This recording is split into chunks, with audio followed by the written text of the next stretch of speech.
I'm Bethany. And I'm Lauryn. Welcome to the Healing Collective podcast, where we explore the paradox of healing at the individual and the collective level. Join us as we invite guests to share their personal paths to freedom. The invitation is to drop your conscious awareness from the area behind your eyes down slowly into your gut. Take in all of the information coming from your body, from low down in your pelvis, and perceive all the sensations from that place. Scan around and see what sensations are present. There could be tightness, or tingling, or weightiness.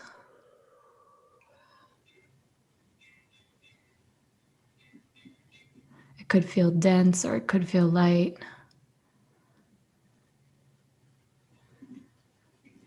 There could even be a color associated with it.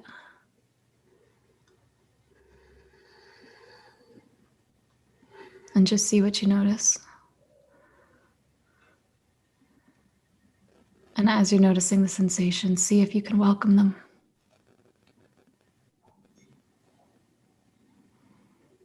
And if there's a part of you that has resistance to welcoming the sensations, see if you can welcome that part.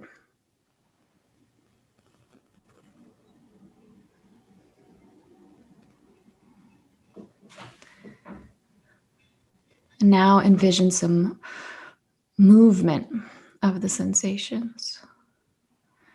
Just a gentle change in what their energy pattern is like. And then from curiosity, just see what happens.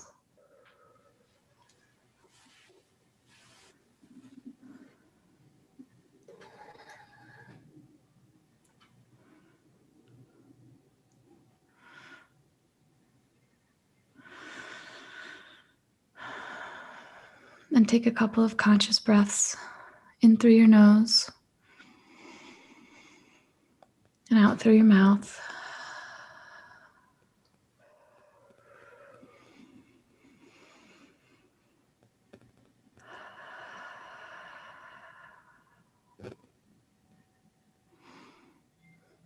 And now let's begin. So today we're going to learn a little bit about you. And I wanted to start with a check-in. So in relation to the presencing we just did, a lot of times when Lauryn and I talk, part of our practice around like getting here now involves stating what sensations we notice in our body, what emotions are present, and what our next thought is. So what do you got?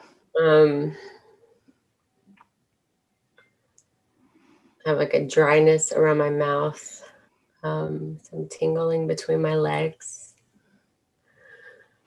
tension across my back, like a twisting. Anger is here, creative sexual feelings are here, some sadness. And my next thought is just looking at these pictures on the wall behind me. Nice. I noticed tension in my jaw, some tightness all around here and here, and coming down the side of my neck too. I noticed some tingling on like the top part of my hands and arms and a little bit right on the front of my face.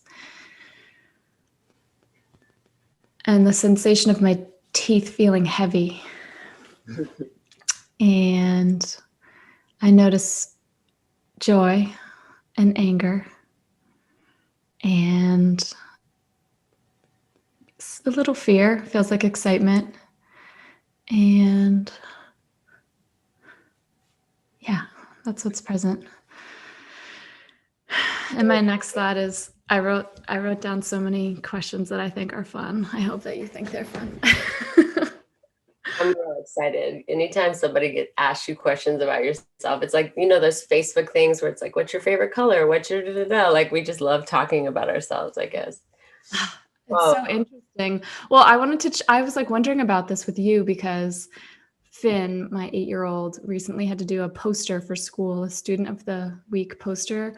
And, it's some categories that you fill out and draw pictures, but one of them was what's your favorite color?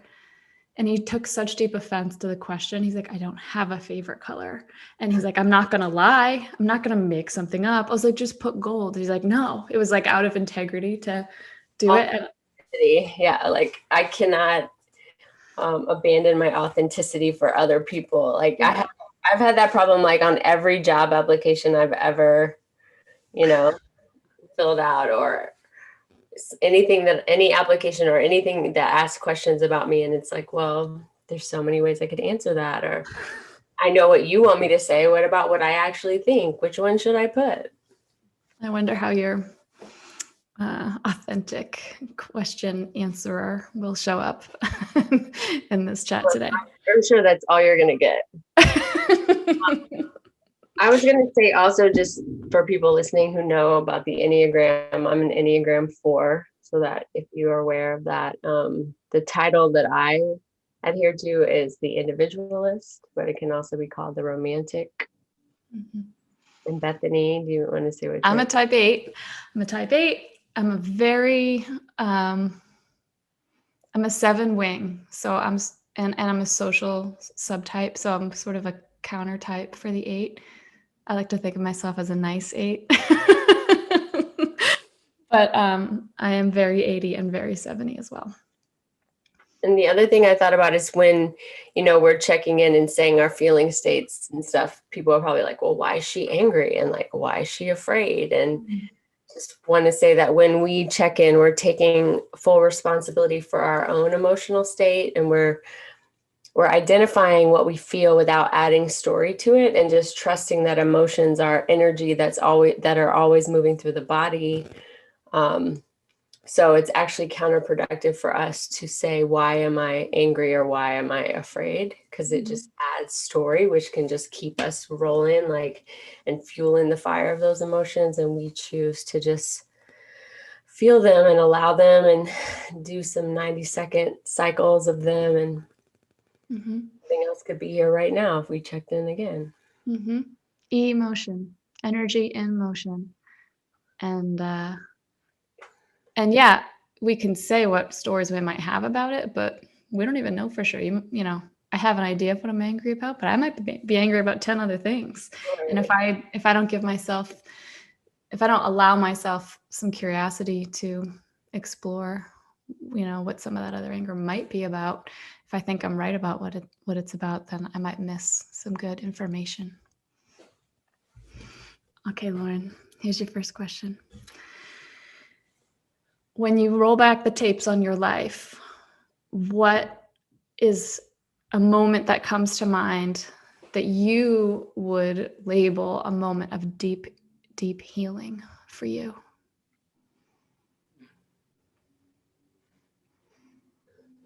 I thought you were going to ask about awakening. So I went to like a deep awakening, but I would not say that is the same as a deep healing. I'm interested in awakening too. Well, when I was 23, I was in kind of a casual relationship and got pregnant unexpectedly. Lived 900 miles away from my family. And it's just the culture I grew up in. That's just not something people do, is have children out of wedlock. But getting pregnant and going through that whole process was like, now I look back and I feel like it saved my life. It put me on one, it made me really question my reality as it was. What I thought my life was going to be got shattered, and I had to kind of decide if I was going to step into that shattering and make the best situation possible. And then as I became pregnant and then had Taylin, who's now 14, like I was willing to do things for my healing on the behalf of him, like that's when I started going to therapy, which I didn't even think I needed therapy, which is crazy. And then she's like teaching me all these things, and I'm like, oh yeah, I guess I don't need that. So I was willing to heal to be a good parent, or because I didn't want to pass on things that had been passed on to me, but it wasn't yet healing for my own sake. Like a stepping stone. Yeah. Like even becoming aware that maybe there would be things you would change, or things that you want to do differently, or things you want to take responsibility for and have and like create for your life. And Taylin was sort of the invitation to even start thinking that way. Mm-hmm. Beautiful. And then now you've been on the journey and you've just been going deeper and deeper for the last 14 years. Was there a moment when you were like, oh, I want to do this for Taylin, but actually I want to do this for myself too? Was there a moment that you remember? What's coming to mind is, I was in conscious leadership forums, not, starting, I want to say around 2012. Mm-hmm. And that space, like what I recognize now, like starting with Jim Dutner, I think that he created a space where he saw the highest version of me, even though that wasn't the version that I would bring all the time. And he would constantly affirm it. And there, Gensi, our friend Gensi, also was in that forum. And we were at a retreat, at the forum retreat, which was at the end of the forum, I believe, at that time. And so we hadn't really congealed that closely until this time. Mm-hmm. And I started just basically channeling what, I know now to be channeling, I didn't know at the time. And Gensi pulled me aside outside on the beach and was like, we were taking walks on the beach, and was like, you're an oracle. Like, I experienced you as an oracle.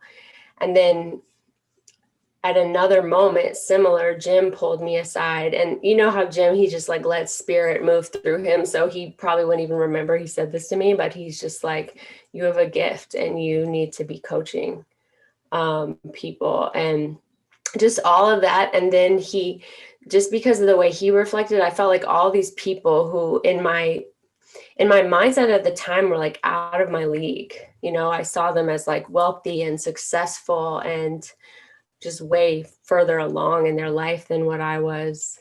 And they just affirmed me and saw all these gifts that I wasn't seeing. And I think that I had created a life where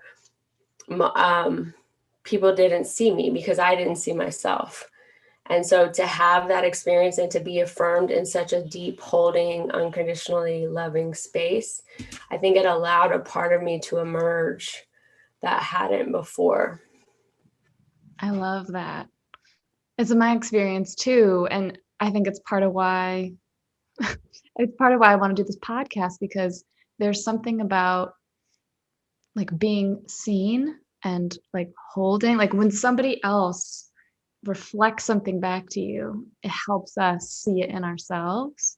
That's why I think we love feedback rich environments. But yeah, there's something so much more significant. Like, it's like if I already feel that about myself, I can see how I get that reflected all the time, whatever it is, like if I feel like I'm funny, like a lot of people give me feedback I'm funny, but it's something really powerful when somebody is reflecting to you something that you're not seeing and that you haven't brought forward. Like that is just a real gift. That not everyone can offer or everyone can receive. And so it feels very restorative, I guess I would say, because I think a lot of us, just by our nature, we grow up in families. We wanted our parents to see us. We wanted our communities to see us. And, now in a lot of situations that's not occurring. So to grow up and then to create an environment based on like maybe negative perceptions and then have somebody affirm the truth of who you are is a life-changing experience. Mm-hmm. And so when Gensi said that to you, you're an oracle. I experience you as an oracle. How did that land? What happened for you when he said that? And what did he mean by it for the people in the back? Okay, I'll start with what I think he meant. And we've talked about it a lot since. So just that, like, what I believe about oracles, and I think about the Matrix movie, is like they can see the Matrix. They understand what's going on in the Matrix, and they can translate it back to someone who is kind of in the illusion of the Matrix and can't see outside of that illusion. And I think for him, he just experienced me as like giving this feedback that went straight to people's soul. But for me, what I experience now, what I believe about it, is that I'm interpreting and translating a field of energy that people can't see, that supports them to get more clear about what's coming through them. Mm-hmm. And what it did for me, it just was like, I guess also we can take for granted our gifts, because if your whole life you've just been seeing things a certain way, you don't realize that that's special in any way. And I think in most of the environments I created for myself, when I was honest about what I saw, people weren't available for it. And I would actually experience rejection, and because I wasn't conforming to the way that they wanted to see themselves, or even if it was like feedback at work, like it wasn't welcome. And so to be in an environment where feedback was, people were available and open to that and actually seeking it out. And it was like this alignment of my gifts to what the container desired. Mm. Yeah, that feeling of alignment. That's great. And you said the word channel, and I just want to say, I'm wondering if you will talk a little bit about that specific gift that you have, and kind of how you've come into it. Yeah, so I'm actually really playing with the idea that we are all channeling a lot of the time. But I think it's like, how strong is the filter for your channel, right? Mm-hmm. So if we think of our bodies as antennas, and we're connecting to all these dimensions of reality, but we're connecting it through all these filters. So if my personality structure is a really strong filter, if my culture is a really strong filter, if my beliefs about right and wrong, if that filter is really strong, then whatever's coming from the field, the quantum field, or even like other dimensional realities, we cannot pick up on it and distinguish it from our own opinions, thoughts, and ideas. And so I've just had these experiences of really, really being able to distinguish a voice that it's not coming through my personality filters, or even what I would want to say or want to think. And sometimes I don't even want to say the things that are coming through, because the personality of Lauryn is like, oh, I know what that's gonna, and what that could create, or how people could respond. But yeah, it's just this like electric experience of communicating a voice that seems to have a little bit more broad perspective on my life and the life of humanity, I guess you would say. And would you say that, much like energy, or much like our connection to things outside of ourself and our own experience, which I guess is what I hear you saying, would you say that that's always happening and you can always access it? Or does it come through in these like fits and spurts, these particular moments for you? The way I've experienced it mostly has been fits and spurts, but now that I'm becoming more integrated, I'm feeling like the possibility that it's always been coming through, it's always accessible, and it's really where my awareness and my emotional, physical state is, if I could pick up the channel, but the channel is always like ABC is always there, but like, can your TV like find ABC, can your antenna pull up ABC? Like that may not always be the case. So that's how I'm interpreting it now. I've seen you dial up to the channel, and I've experienced messages from you like to me. Is there something in this moment? Like if you turn the channel in this moment, what's coming through? It's definitely a resistance. There's like a respect that it doesn't want to be like a, I'm thinking like a circus. Like it doesn't want to be something that's just like a show. It seems like there's some kind of like purpose, or it's activated more. Like if you had a need or you were expressing something, like sometimes it'll just come online. Or like yesterday I was running and I was just getting these like little messages for people, random people in my life, like stuff like that will occur. Mm-hmm. But no, I don't. I noticed that there's just like a whole somatic experience when I try to find it Interesting. Cool. or just let it flow I mean, through. it's really helpful for people. I've had a couple of experiences that about where just a short piece of information has just been, it's not even audible. It's just like a phrase that is just known in a minute, and I can like kind of feel it in my body. But it's happened maybe 3 times. And so playing with what you're playing with about maybe everyone is tuned in and maybe everyone's a channel. And I think even being able to describe the feeling of resistance around, maybe your will or my will versus what kind of information is available and what kind of knowing's available is probably really helpful for people who are playing with that or curious about it. Now I feel like, even to a certain extent, like if I'm really angry or triggered, like my channel is activated through that, but the filter of my survival brain and my limbic system and all that like really clouds the information. And so one thing that I'm really trying to be more discerning about is from where I'm expressing what's coming through, and really detaching story from it. And if there is story, then I don't share it, because I am like, oh, my personality filter is too intertwined with the information. But like the other day, I was getting on an airplane and it just felt like rain. It was just like coming down, and I just pulled out my phone and I actually felt like I was like scribing for someone, and even the kind of like intonation of it is like never a way that I would speak. And so I was, yeah, so like I just wrote it down, and sometimes it comes so much faster than I can even write it down or capture it. And I experience it as always trying to translate through my awareness and my language. And so I'm limited to a certain extent, because it feels like the knowledge is like evolved in a way that I'm limited by my experience in time and space. I'm limited by like what I have studied and have context for and what I don't. And like they're always trying to like translate it in a way that I'm going to be able to capture it, but it's still always coming through, the awareness that Lauryn has.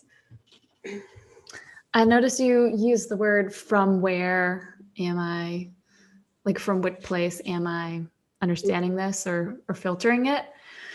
I thought that might be a good segue into talking about conscious leadership. So we're both trained, like conscious leadership trained coaches. And the way we met was through a year-long conscious leadership coaching training. And we both use a lot of those tools in our day-to-day consciousness practices. And one of those things is, where are you? That's the first question of conscious leadership. So can you talk a little bit about, what role conscious leadership's played in sort of your journey and how you use it? Yeah. Yeah. So I'll just back up and say, like, I feel like I've had these like tremendous tools that have been offered to me in this reality of existence, like that I've gotten the perfect tools at the perfect time. So I did 7 years of experiential therapy, and that was like a huge gift. And even the way that I was able to afford it was like a huge kind of miracle. And then I ended up working a 12-step program for 7 years, a couple of 12-step programs to a certain extent. Also like an amazing tool of transformation, the 12 steps. And then I I grew up Christian, I moved into the New Thought movement and started studying that and taking classes there, which another shift. And then that I got to conscious leadership. And again, it was like gifted financially in ways that made it accessible to me. And so at each one of those stages of my journey, it was the exact tool I needed for that time and place and where I was in my awareness. And so conscious leadership was when I was fully ready to step out of victim consciousness and take responsibility for the reality I was creating and to really believe that I had the power to do that. And so, yeah, I mean, and it's just so simple, and it's not a technology, it's a technology, but it's not technology in the way that we think about it. You know, it's a technology that anyone can access, which I really, really appreciate. Accessibility is a high value to me. And just the simplicity of really being honest about where I am and moving my feelings and distinguishing. So to your question, where am I? Just in the beginning, just to even distinguish between presence and a fear-based like reactivity. Like I was living in fear-based reactivity 99% of the time. So like I didn't even know what presence was. I couldn't even find examples of presence in my life for at least the first year. You know, it was just like me pretending, like, is this what presence is? And I think about like how much presence I experience on a day-to-day basis. And it's been like maybe 5 years of practicing that. And then now the question, where am I, is just become even more sophisticated, I guess you would say. It's just like I experience myself as like this field of energy where like even bigger than my body. My body is a very important part of it, but my body is even its own intelligence, its own awareness. And that there's this kind of like animator that is moving my body and moving my awareness, and that it's almost like a camera that I can just move to different places. Like I can, if I want to move to my emotions, I can move there. If I want to move into my body, I move there. If I want to zoom out to a more like multi-dimensional perspective, I can zoom there. If I want to zoom into Bethany, I can zoom into you. And so where am I? And from where my awareness is coming from is often like, now I think of it as like a lens on a camera that I'm just moving to different angles of the whole field of who and what I am. Amazing. It's kind of funny that I guess I randomly started our presencing with moving the camera, as you described right now. So here's another question. You said something about one of your highest commitments being access. What other things would you say are your highest commitments? Because I hear you use that language a lot. Yeah, I've been asked that a lot lately, interestingly enough. I guess another way people could understand commitments to a certain extent is values. But something that we have learned a lot about in conscious leadership, I think, is this idea of the energy of commitment. So if I say, I commit to this podcast, it's different than I allow myself to do a podcast, or I want to do a podcast, or I would be willing to start a podcast. Like all of those have different energetic, even like magnetic energies to them. So when I say that I am committed to something, it means that that there's like a deep energy in my body, like a rooting to that thing. And it means that I attempt, like in almost every situation, to choose that thing that's my higher commitment. And if I'm choosing something else, like if I say I'm committed to freedom, but I'm choosing bondage, then I have to be honest first with myself, like that I'm not in that moment committed to freedom. It can be my general commitment, but in that moment, I'm not committed to it. So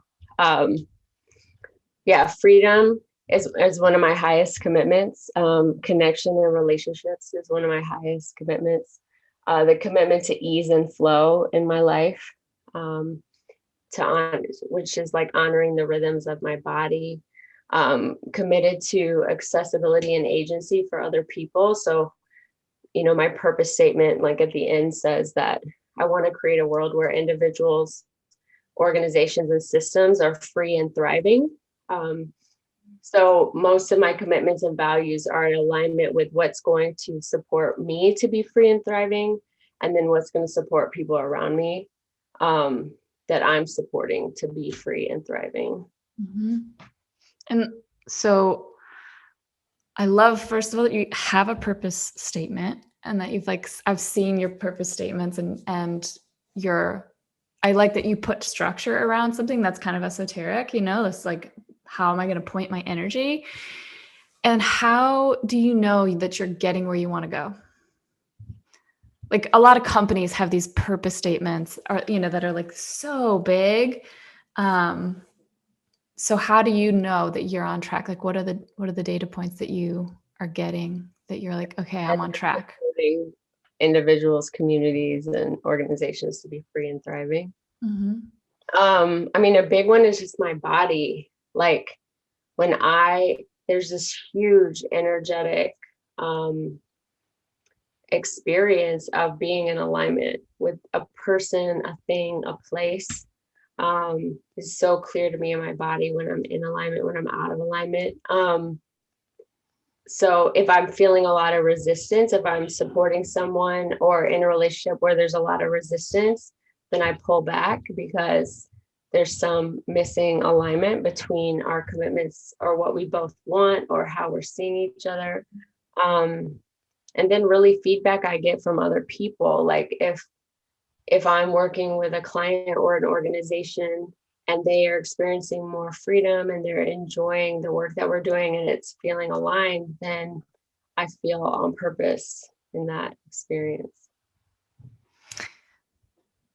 And this is kind of more of a fun question, but I think, well, one of the times that you were coaching me and my friend, and this is my Leo sun, like wanting, like, I was proud, but you said it was like one of them. I think you said later, like, that was a really important moment for you in coaching. Like, it was one of your top 3 moments of coaching or something like that. And so I want to know what for you makes something a top moment in coaching, and if you can talk about some of them. Yeah, I'm bringing myself back to that moment because I feel it in my body. And I remember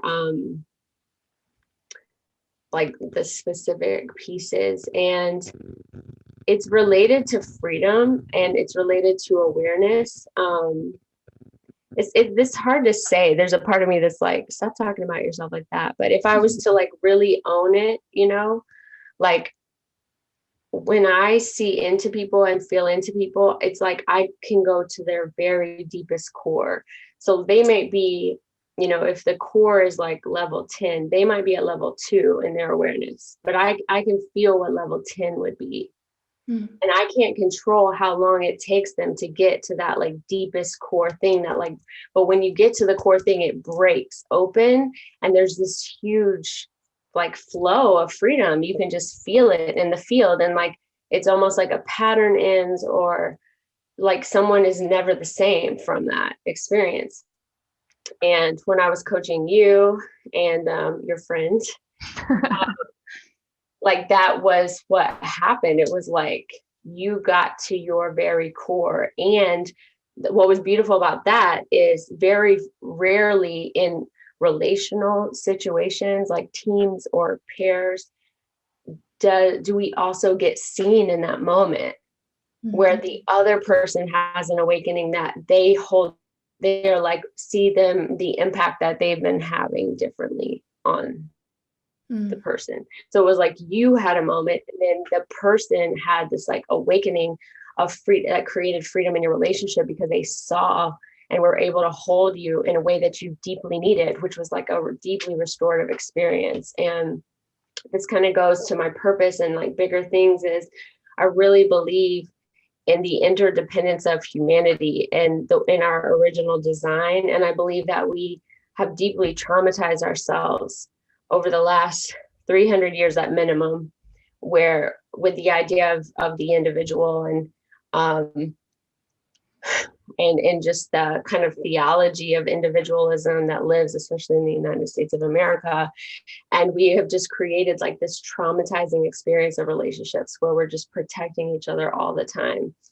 And my ideal, but it's very painful and difficult to work out in my own life as well as around me, is to move through that trauma and to remind people that relationships are this healing and beautifully wonderful supportive experience. And so when that happened in the experience with you, is like in that moment, like you both saw each other as the truth of who you were and not through your own pain or your own self-protection, you know?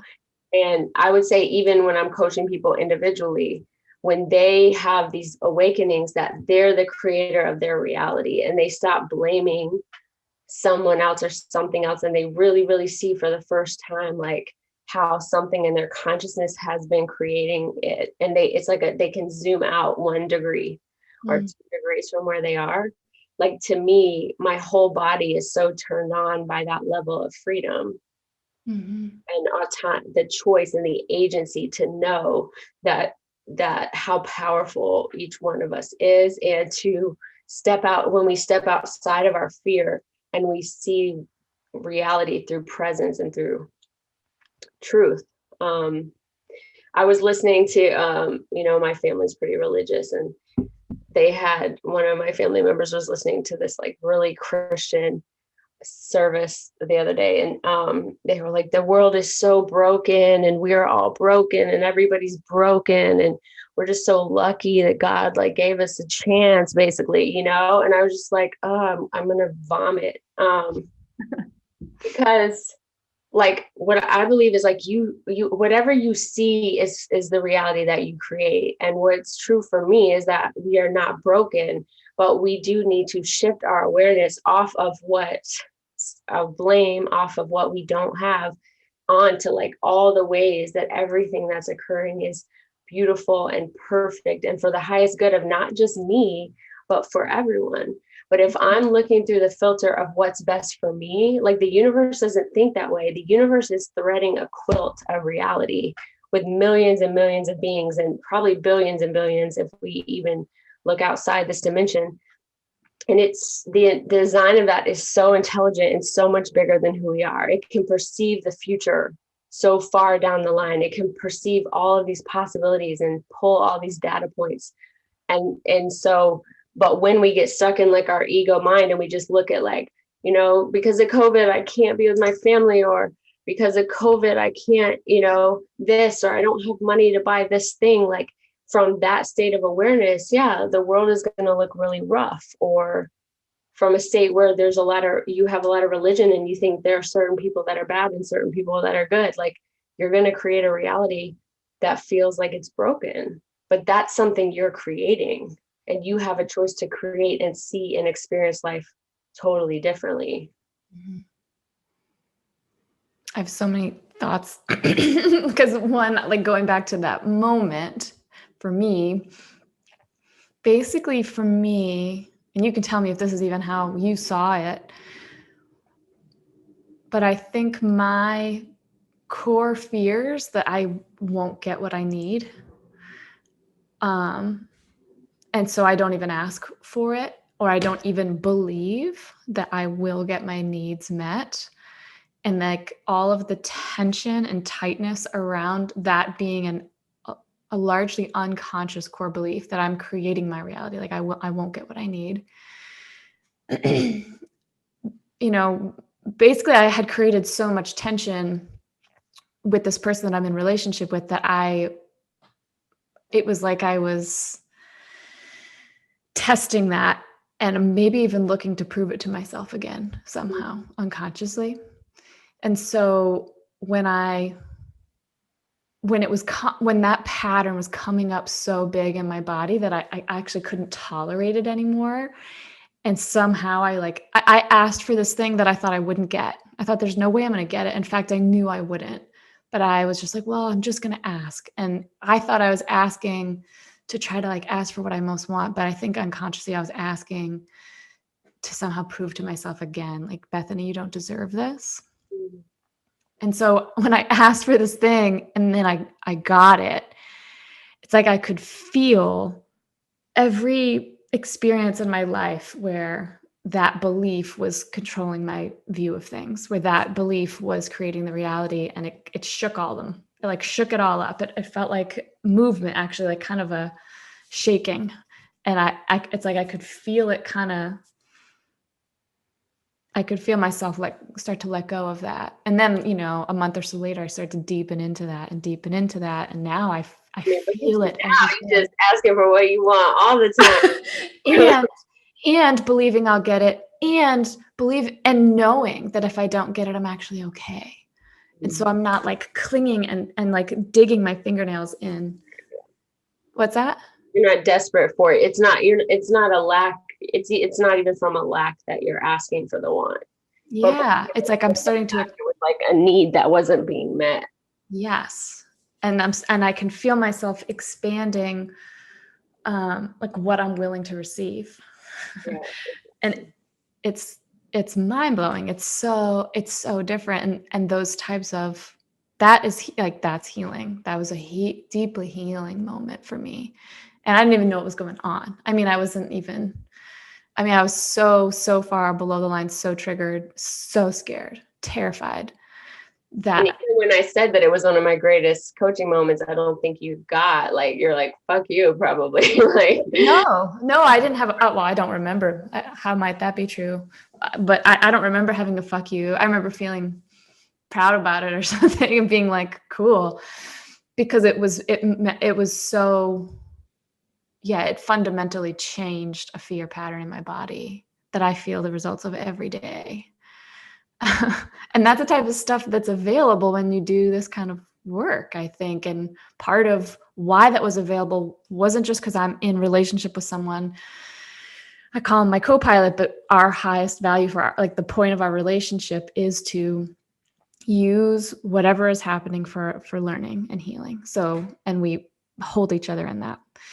And it wasn't just because I have that relationship, and it wasn't just because I have a relationship with you. It was because all of us are doing this together, and everybody's different perspectives and levels of awareness get to come in at the same time and interact. And there was a million things that went into that moment happening for me. But something about, I imagine I wouldn't have got there on my own, reading books and thinking about stuff. Like, there were a lot of things going into it, but what I see is like if it's a container of one person and a coach, or 3 people or 5 people, if your highest commitment is to healing and taking responsibility and doing your work, like, that's honored, that's honored. And so it was like 3 people coming together and me saying, okay, I'm here to support the healing and freedom. That's my purpose. That's the intention I'm bringing.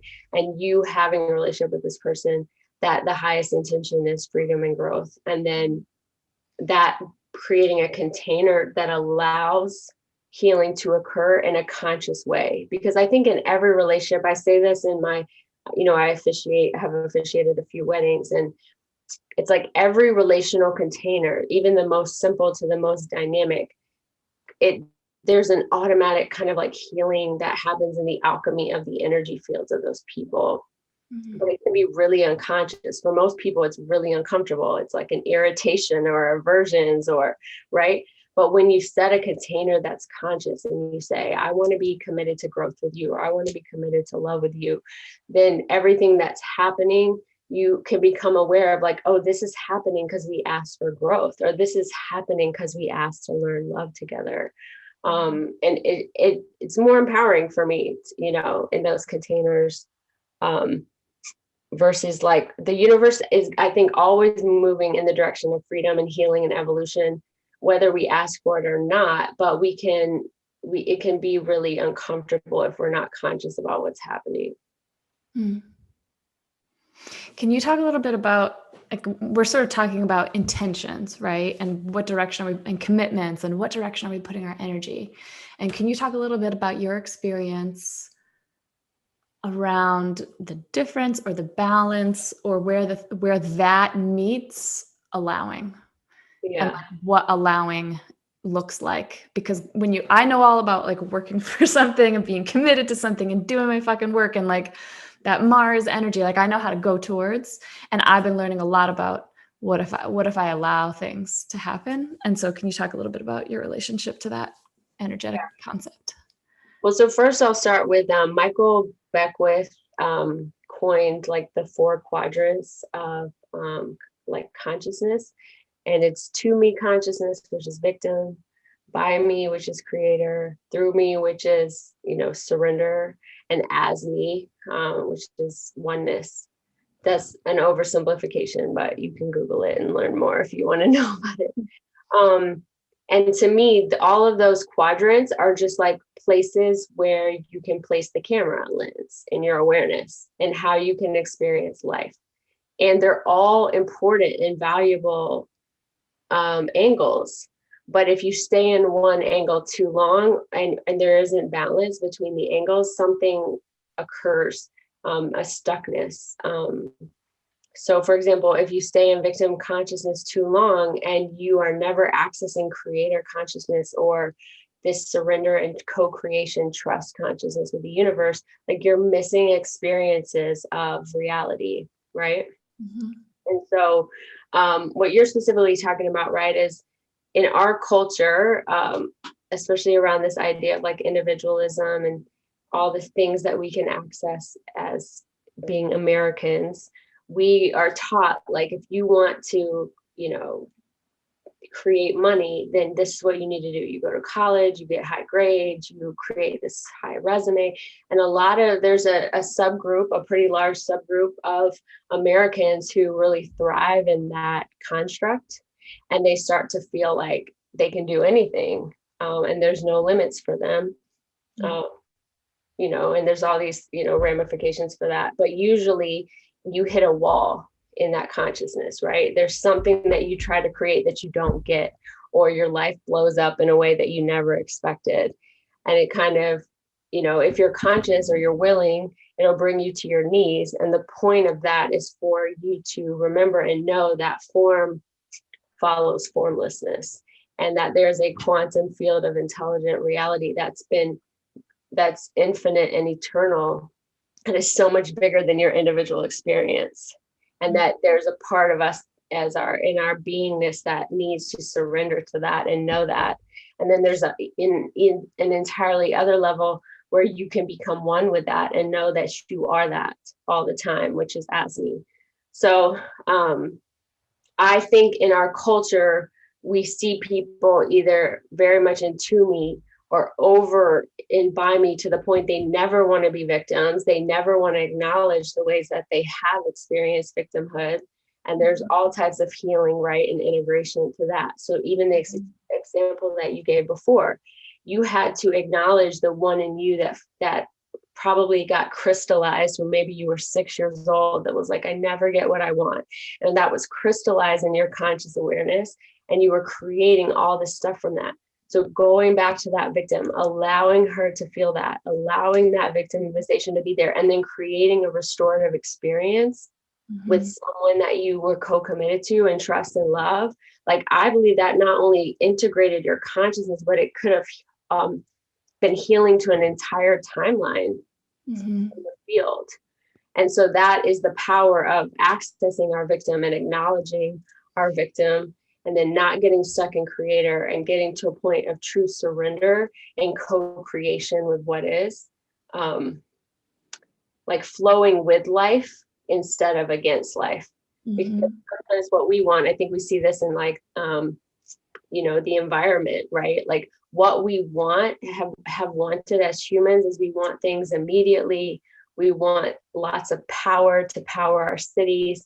And we've gone against like the flow of life and reciprocity and balance and sustainability.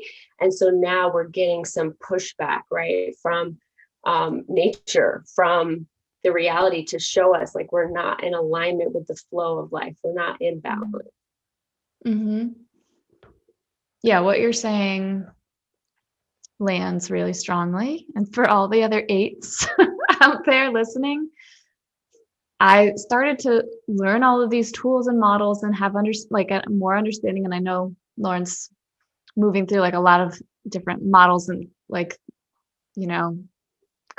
steps quickly.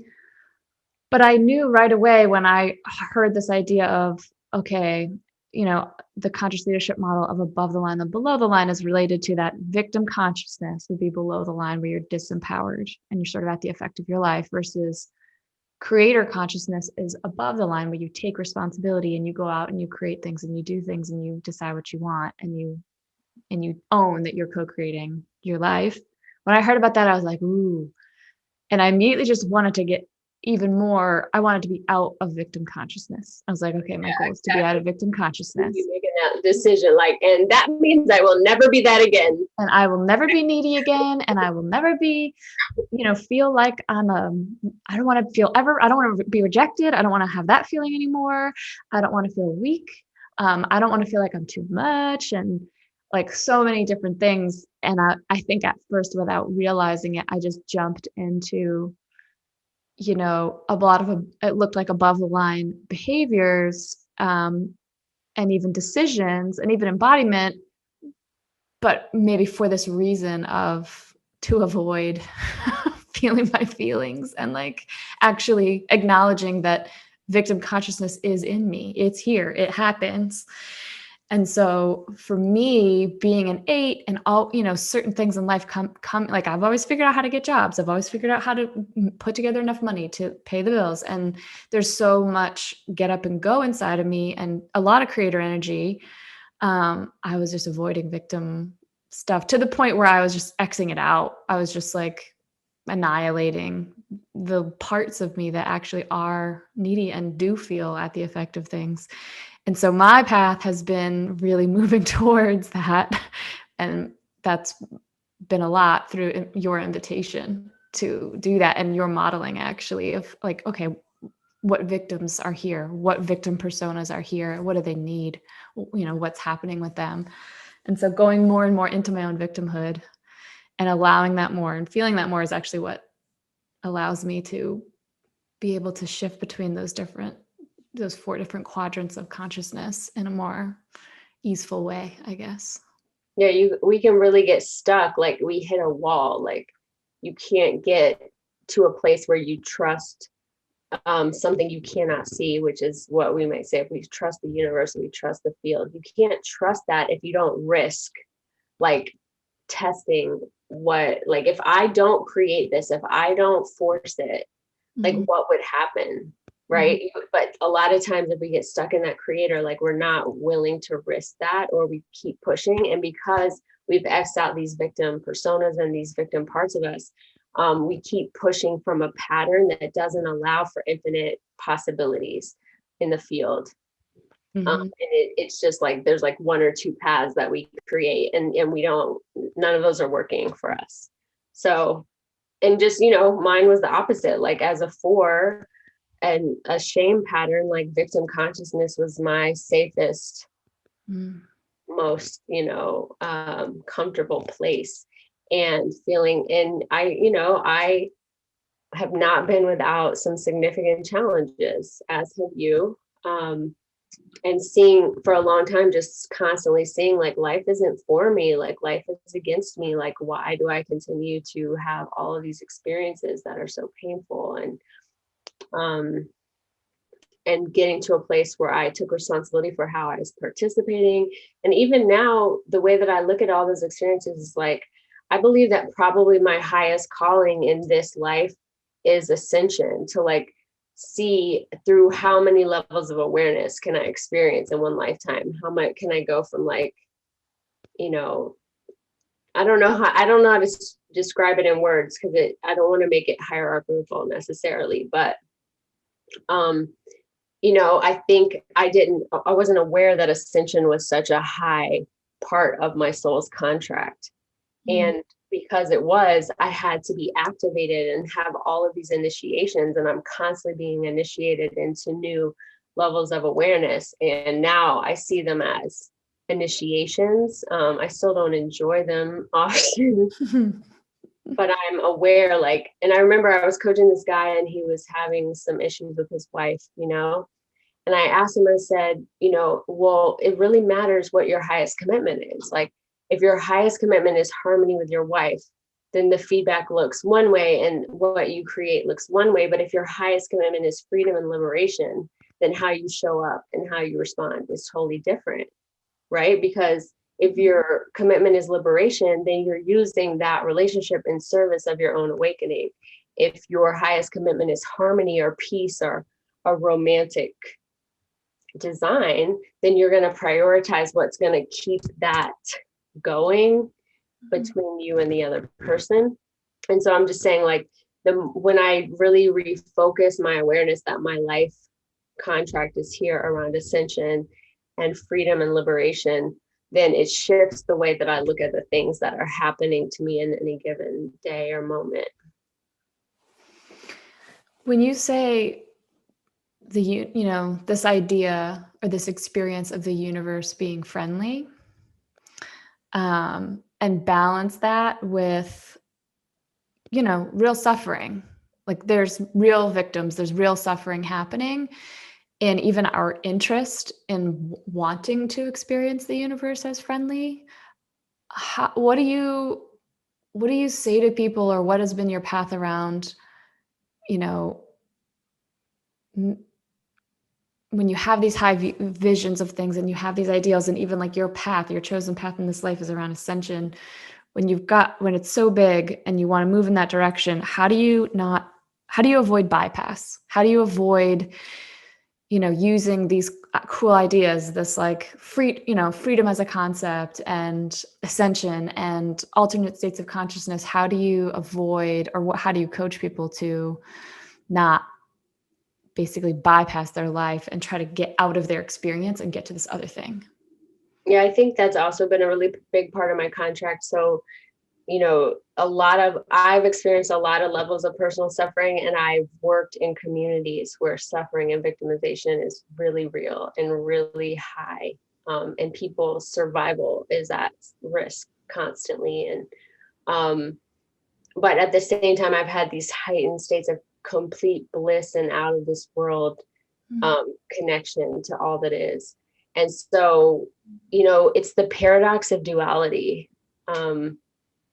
So like there are laws that govern being in form, and in form, duality is one of the highest kind of rules. Like there has to be opposites. In form, you mean basically I'm a body and I'm having this experience. Yeah. And in the world of form, like the point of the world of form is to move through evolution in a way that we can touch and feel it, and it's real, like playing a video game 3-dimensionally, 4-dimensionally all the time. It's just different than maybe like doing a guided meditation with your eyes closed. There's just different things that you can move through. And so we choose this experience of duality because of all the possibilities we can access around our own growth and development and experience. But the consequences of duality is that there always have to be opposites. And I see spiritual bypass as like, if the paradox is like the scale, and of duality. And the idea is kind of like to be in the middle of the scale. So like I can experience my suffering and my humanness, and I can also experience how beautiful and safe and wonderful that life is. Like that's kind of the game. The game is like, I don't know that I can experience equanimity in any situation until I can hold both of those polarities at the same time. And I know that it's taken a lot of personal development and work to be able to hold both.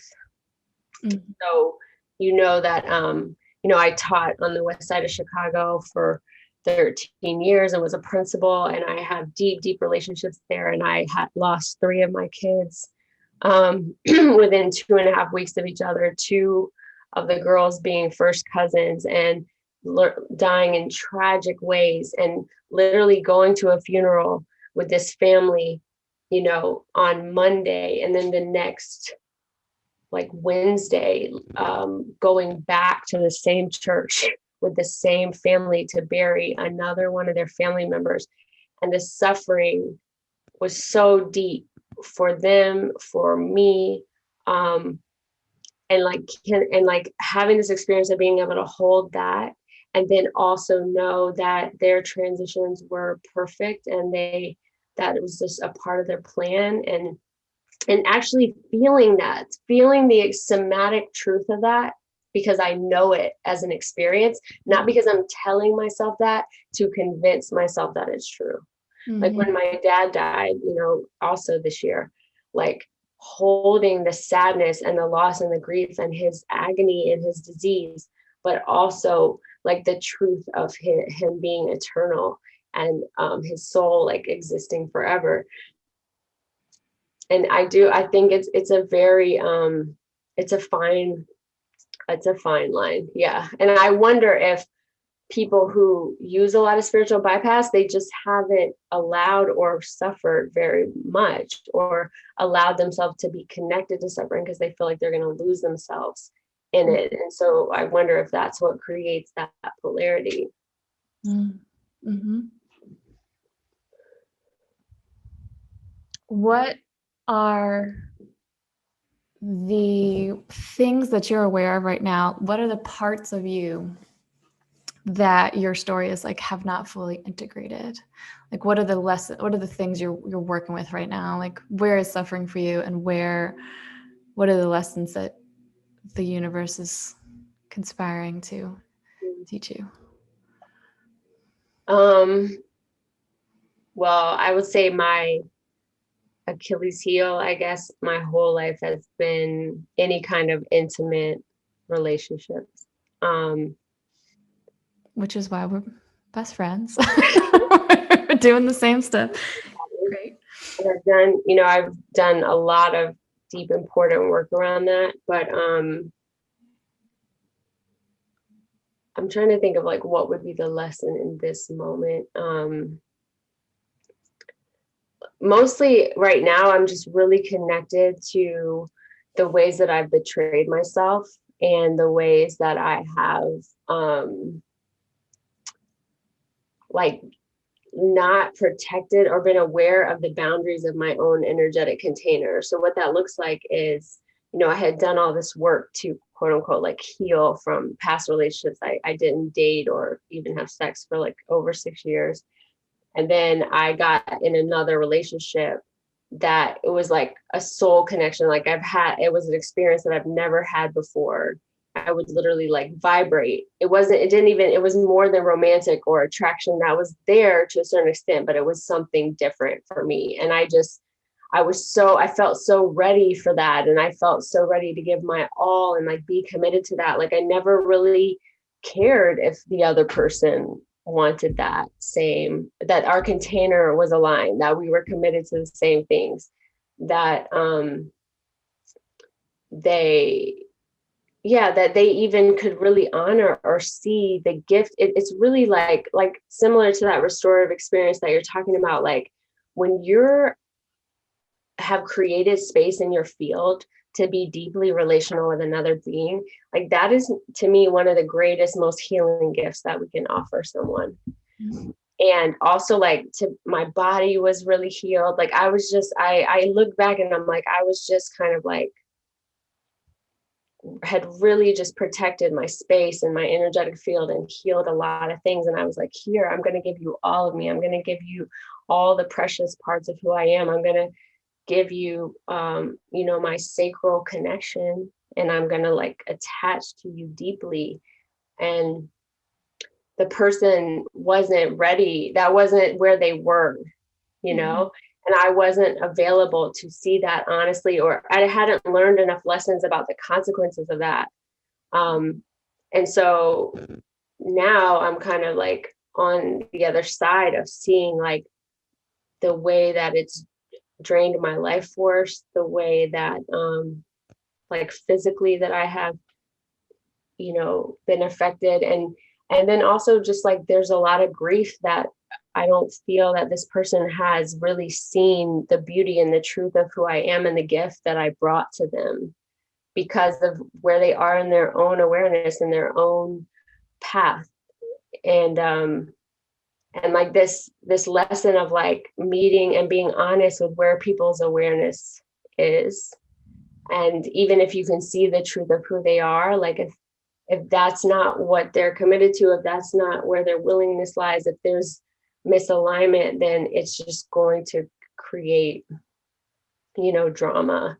And so I guess like I feel like I'm really stepping into my value and my worth. Like one thing I can say and take responsibility for is like I felt my value for like in as a leader, for example, but I haven't felt my value as like a beautiful, like loving a being whose like vagina is like a portal to another dimension. Like I have not seen myself that way. I've heard like the idea of like women thinking that way, but I'm really starting to feel that. And I'm moving through like the grief and the rage of not being honored and treated that way, and it being so, in all the ways that I'm responsible for creating that, and just kind of also like at the place of surrender that I don't know how to necessarily, I know some steps in every moment that I can take, but if I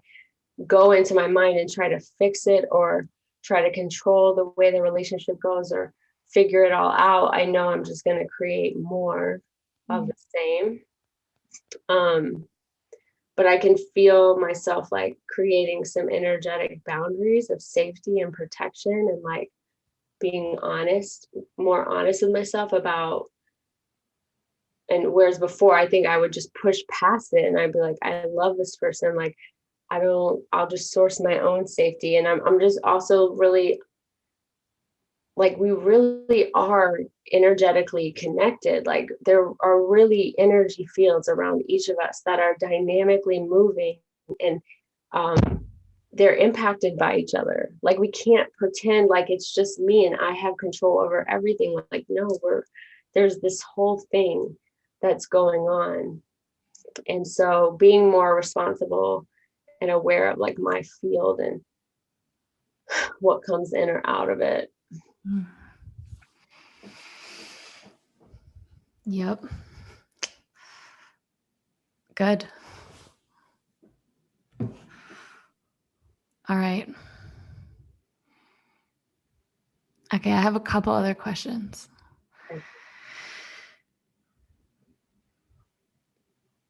All right. When you think back on your life, we've talked a little bit about some of the things that have been, challenges that you took on, or where some pain has been and what some patterns were.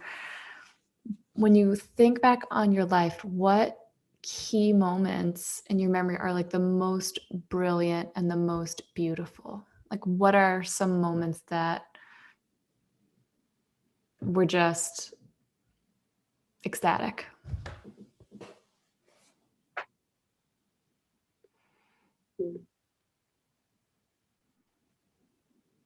Oh, I'm gonna cry.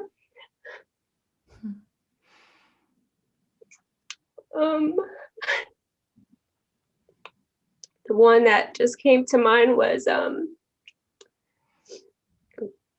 my birthday this year.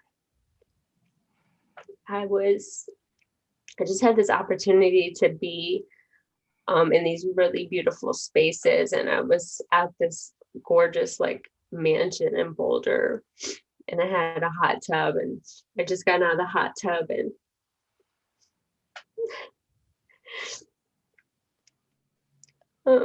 it's like literally like in this front part of the house, like there's all windows and you can see over this like beautiful mountain, and the person that I'm in intimate relationship with, like things were just really, really beautiful between us, like in a way that I didn't believe was possible before that. And I just was sitting next to him and just thinking like, this is the most beautiful life that I could have ever imagined. And so that memory like really sticks out. Just felt like such a full circle moment.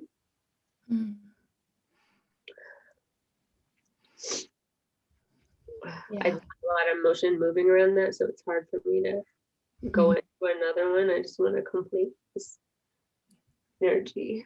Yeah, let's just stay with it for a minute.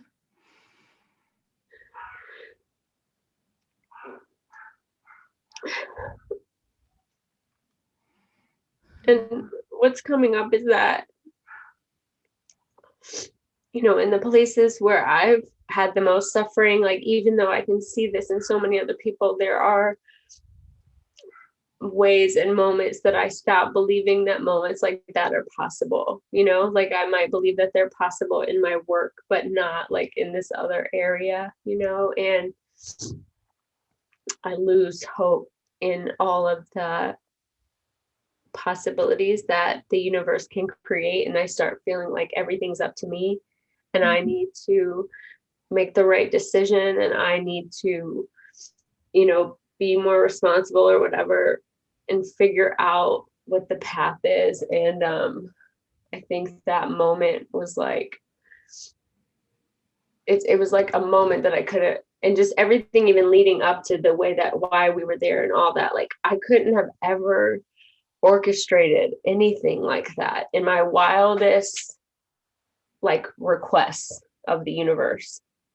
And like this whole, and that's what I find is like when I'm really willing to let go of that creative energy and like surrender to what is, like what the universe designs for me is so much higher and better and more beautiful than anything that I could have designed for myself.